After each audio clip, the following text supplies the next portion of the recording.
Hey, good morning guys! This is Jonathan Urbuda. You're watching I Love Tansyong TV, a channel that highlights and celebrates the beauty of life. If you are new to this channel, consider subscribing. Just click the subscribe button at yung bell notification na katabi nito para ma-notify kayo moving forward sa mga upcoming uploads ko. And visit my blog, it's www.ilovetansyong.com, and my social media, it's at I Love Tansyong. Welcome back! Ito real time tong update guys. Hindi ko to edit, raw file ko po itong i-upload. Walang effect, walang titles, flash na ganyan, wala. Real time ko po itong i-upload. Ngayon ay April 11, so alam nyo, 2 weeks na ako hindi na-upload at inaabangan nyo talaga. So last weekend,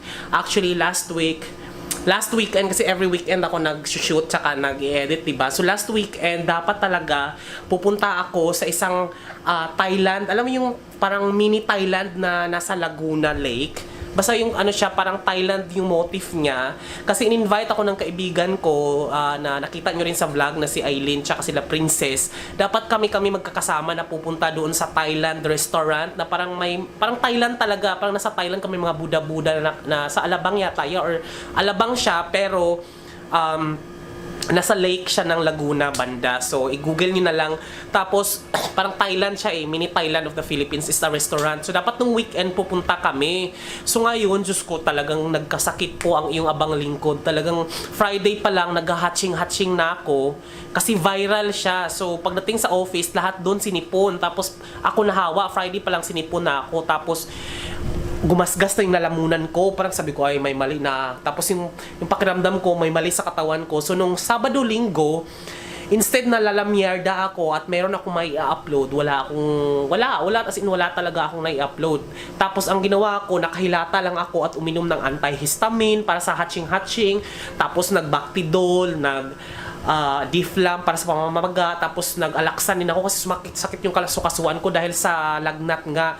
So yung utak ko buhay na buhay at gustong pumunta kasi Sunday dapat kami pupunta doon.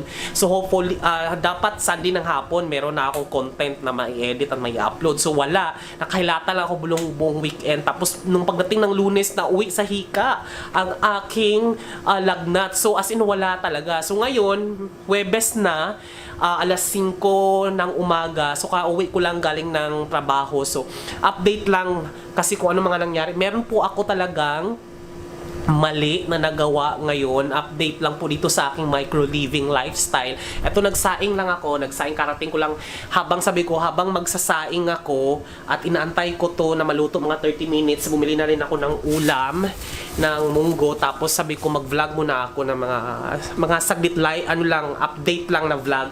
So meron po akong maling nagawa guys. So alam niyo kung bakit.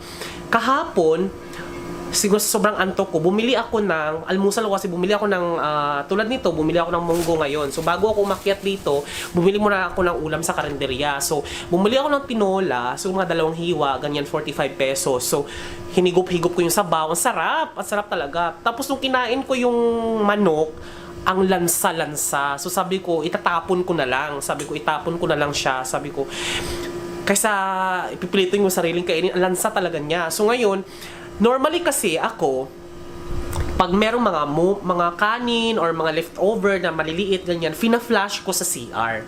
Kasi hindi ko siya nilalagay sa basurahan. Kasi ito yun, ito kasi yung basurahan ko, diba? Ito yung basurahan ko. Ayan, punong-puno pa yung basurahan ko. Buisit. Yan, ito yung basurahan. So, every week ko siyang binababa kung puno na. So, since sabi ko, nanghihinayang naman ako sa trash bag. Nanghinayang ako dun sa trash bag na kung everyday ko siyang ibababa. So, ang ginagawa ko, yung lahat ng mga biodegradable or yung mga bumabaho na papanis, fina-flash ko siya dito. Like mga kanin or mga leftover na mga maliliit. Ito ngayon. So, since hindi ko bet yung anong tawag doon,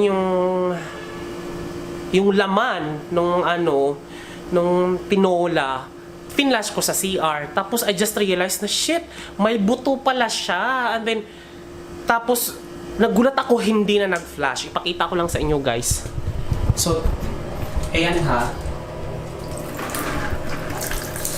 tayo ng tubig. Papakita ko lang sa inyo ang nangyayari. So yan yung tubig. buksan natin ha. So yun nga, nagpa-flash ko to, ipapakita ko sa inyo kung ano nangyari.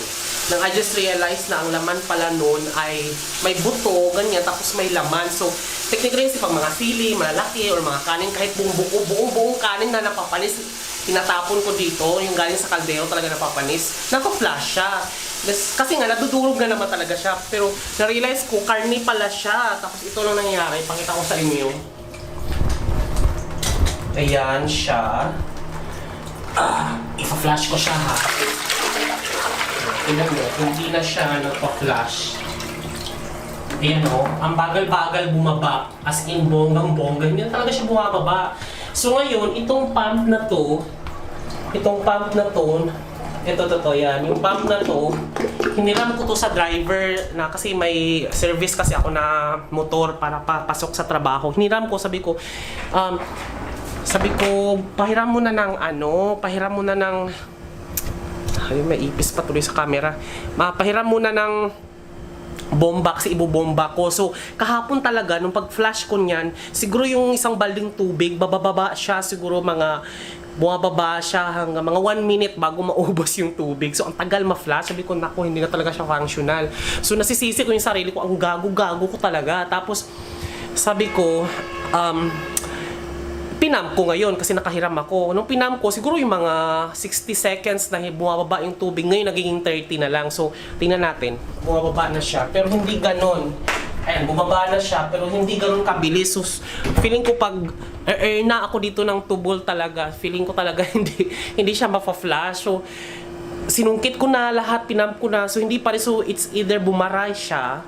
Then I just realized, sana matanggal yung mga laman, tapos ma-flash siya, pati yung buto or something, ganon. So, hindi pa rin siya bumababa. Siguro kung pwede pa, magagamit naman siya, functional for ihi. Pero pag earn na, hindi siya bumababa. So, gastos na naman siya. Kasi nga, ipapa-job order ko to for plumbing. Hindi ko alam kung anong process. Nag-YouTube na ako. Kahapon ginawa ko na bumili na ako ng baking soda. Baking soda daw, i-flash yung baking soda, tapos budburan mo ng suka or something para kumulo, tapos mag-pressure sa loob, tapos ma-push kung ano yung bumabara. Pero I just realized, applicable lang siya sa mga bumabara na mga tissue paper, ganon, kasi napupush talaga siya. Pero kung buto, hindi siya kakayanin ng pressure ng baking soda. Tapos ang ginawa ko pa, nagpakulo pa ako ng tubig, tapos binuhos ko, kako baka ma-flash, hindi pa rin kasi nga hindi naman siya sebo, hindi rin siya, alam mo yun. So sabi ko, kailangan talaga siguro ng pangsungkit na parang, alam mo yun, naku, ipapa-job order ko to, gastos na naman. Alam mo, minsan, advice ko lang, kaya ako in-update ko kayo guys, kasi nga advice dapat talaga, hindi kayo mag-flash ng mga kung ano-ano. Kasi ako nadala lang ako dahil nga, usually, pag mga maliliit na mga bilog-bilog, nagpa-flash ako doon, like mga kanin, like mga siling labuyo, or yung mga leftover na kanin na bilog-bilog lang na kayang pa-flash. And I just realized na parami yung flash ko na laman pala siya, tapos may buto. Siguro ewan ko kung gaano kalaki yun. Hindi ko matansya eh. Basta malaki siya, ibig sabihin, 2 hiwa, 45 pesos. So, hindi ko kinain, hindi ko binawasan. So, malaki-laki talaga. Ewan ko, bumara talaga siya ng bongga. So, magtatanong pa ako sa admin sa baba kung magkano yung job order nila for plumbing, or di kaya kukuha na lang ako ng ibang plumber. May alam kayo, comment down below kung sino yung mga nasa magkano kaya. Or, iwan ko, kung anong advice na gagawin nyo para mapa-low budget or low cost yung gagawin ko dito sa plumbing. Kukuha ba ako ng plumbing? Kasi alam nyo, nakakaloka talagang. Sobrang, alam mo yun, rush ng adrenaline ko kahapon. Tapos, bumarush siya. Ang ginawa ko, binuhusan ko ng Sondrox para malinis. Nilinis ko. Tapos, alam mo yun, ginanon ko talaga siya sa ilalim. Ginanon ko siya. Akala ko makukuha ko nandun lang yung bara sa bukana. Pag ganon ko, naka-U pala siya. So, hindi na makapapasok yung kamay ko. Tapos, na-realize ko, shit, ang dumi pala itong ginagawa ko. Alam mo, na-adrenaline ako. Tapos, ayun, ang ginawa ko, naghugas-hugas pa ako ng kamay. Sinondrox, nalagyan pa ako ng sondrox sa kamay ko dahil sabi ko, ay, shit, mga tae pala yung mga lumadaan dito. Anong ginawa ko? So, ako lang naman ang gumagamit yun kasi ako lang naman mag-isa, diba? Pero sa bagay, dumi ko lang naman din yun. So, ganun din naman, pag nilinisan ko, talagang kamay din naman ang gagamitin ko. Pero dahil nga kailangan ko ma-flash, na ginanon ko talaga yung kamay, sabi ko, wala rin. Lahat na ginawa ko, wala pa rin. So, at least ngayon, yung mga isang balde, siguro mga bumababa siya. Mag-count kayo ng mga 20 seconds, saka pa siya bumababa. Pero pag na kanyan, hindi na siguro talaga siya madadala. Ayun. So yun lang, karating ko lang update. Sorry, hindi ako nakapag-upload. Kung help niyo naman ako, tulungan niyo ako kung meron kayong comment, kung meron kayong pwedeng gawin na hindi ako makapag-job order for plumbing dito sa admin. Kung meron kayong mga plumber nakakilala or yung house, home remedy or mga ganun, DIY na pwede kong gawin para ma-flash yan aside sa paghugot gamit ang kamay kasi hindi ko nakakayanin, nadidiri na ako, na-realize ko nung nahugot ko na, sabi ko, shit, inuduro pala to. Tapos, alam mo yun, nakaganon ako, tapos, ay, ewan ko ba, ngayon hindi na talaga ako magpa-flash, as in, kumbaga, well, matututo tayo sa mali natin kasi nga, hindi pa naman ako nakaranas na sa mga lahat ng mga apartment na napuntahan ko, pinag-flash ako ng mga ganun. Hindi pa ako nagkaroon ng experience na buwabara talaga. Ngayon lang, na sarili ko ng pamamahay talaga. So, ang hirap pag hindi ka handyman or hindi ka plumber or wala kang background sa ganun. Ang tanging magagawa mo lang is mag-YouTube tapos titingnan ko ng mga remedy tapos susungkitin gamit yung kamay. Yung ganun ginawa ko kahapon, nakakaloka talaga. Tapos sa na-realize ko, sabi ko, shit, ang dumi-dumi, nag-nail cutter tuloy ako right after. Tapos nag-sundrok-sundrok sa alcohol. Tapos wala, yun, pinump ko na rin. Try ko ulit ipump ng ipump. Baka, ewan ko naman. Guys, kung meron kayong ma-recommend, comment down below. Tulungan nyo ako kasi I need your help. Para makamura, yung low cost lang, ganun. Kasi alam ko ewan ko ba, baka, meron kasi akong tubo dyan, baka sungkitin ko lang na lang. Ewan ko basta wag lang masira na hindi ako makapagpalabas ng malaki-laking pera. Siguro mga below 500, kaya ko yan. Pero kasi, at last possible, wala. Pero wala, kagaguhan eh. You have to pay your mistake, ganon. So anyway, thank you so much for watching, guys. 12 minutes na live lang. Ay, ano pa bang live? Raw file, walang edit. Ito lang po ang aking vlog. Thank you so much. Bye. Sorry hindi ako makapag-upload. Promise, this weekend mag-upload ako about how to decide whether to get a home or to house and whether you need to buy a house and lot or a condo. So I'll be discussing that topic next weekend. Hopefully sa weekend ko siya masushoot. Mag-research lang ako ng mga advantages and disadvantages para din sa mga nanonood na kung ano yung mga do's and don'ts and advantages and disadvantages, pros and cons. Thank you so much for watching, guys. This has been Jonathan Orbuda. Dadal ko, kailangan kong magdaldal dahil walang edit nga. Kailangan kong i-upload to agad-agad.